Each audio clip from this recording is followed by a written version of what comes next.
or one across? Yeah, ones that are looking at me from across the road. Hit him on like them. He's Might have close. got Down him. go down the proxy and Oh, got a chopper. yeah. See ya, buddy. Hey legends, Grim Sniper here.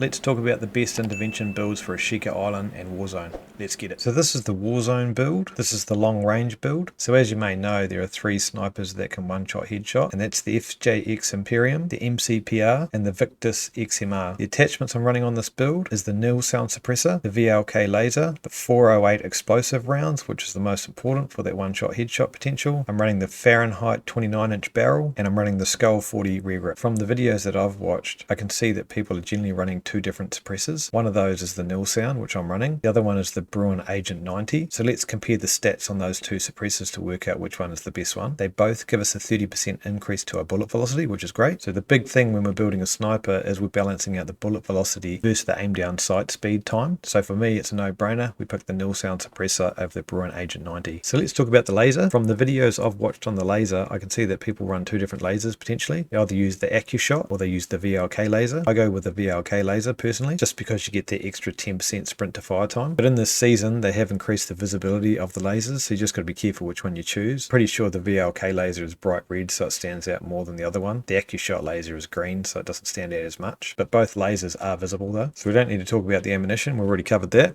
So we pop on the 408 explosive rounds there. Here's the stats for that. The big downside to this attachment, you can see the massive decrease to the bullet velocity. So this makes a sniper very challenging to use. So if you've tried it, you understand what I mean. So as mentioned, this is the Warzone build or the long range build, you know, the long range build for Ashika Island. Once again, from the videos that I've watched, there are 2 barrels that people are generally using here. They're either using the Fahrenheit 29-inch barrel or they're using the Ceros 29-inch. The Fahrenheit 29-inch barrel is the one that stands out for me, just because you have less of an ADS penalty. So the last attachment I put on the sniper is the rear grip, which is the Skull 40 attachment. Of all our other options, this gives us the most ADS time increase, and also that 20% sprint to fire is an awesome increase as well when you're sniping, so you can get off those hip fires and that sort of stuff. If we quickly look at some of the other attachments that help with the ADS time, let's look at the guard. The guard there only gives you 2.9% ADS time increase, so it doesn't really do enough to justify using that on this build. For the stock, another good contender is the FJX Kilo Tac. That gives us a 4.3% ADS time increase with a 20% increase to our sprint to fire. So it's still a really good attachment. The other cool thing there is you got the plus 2.3% tactical sprint speed, which can be great when you're aggressive sniping, but for the long range build, we don't really need that. So yeah, here are the stats for this build.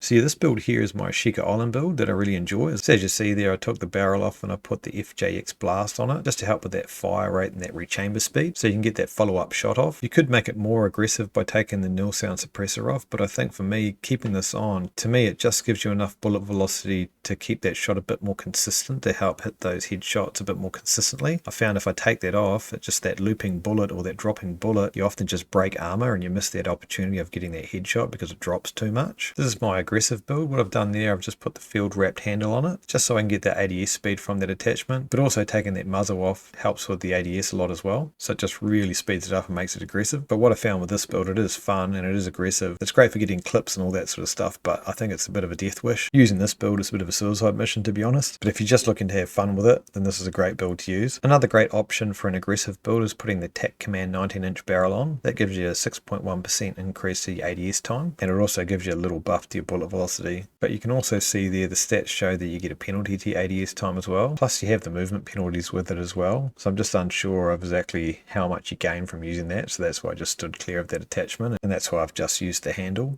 And here's the tuning for each build.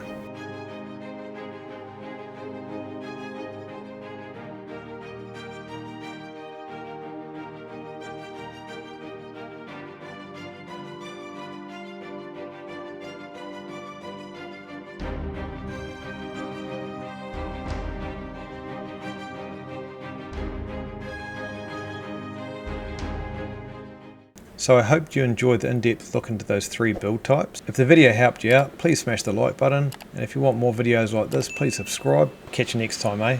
Cheers.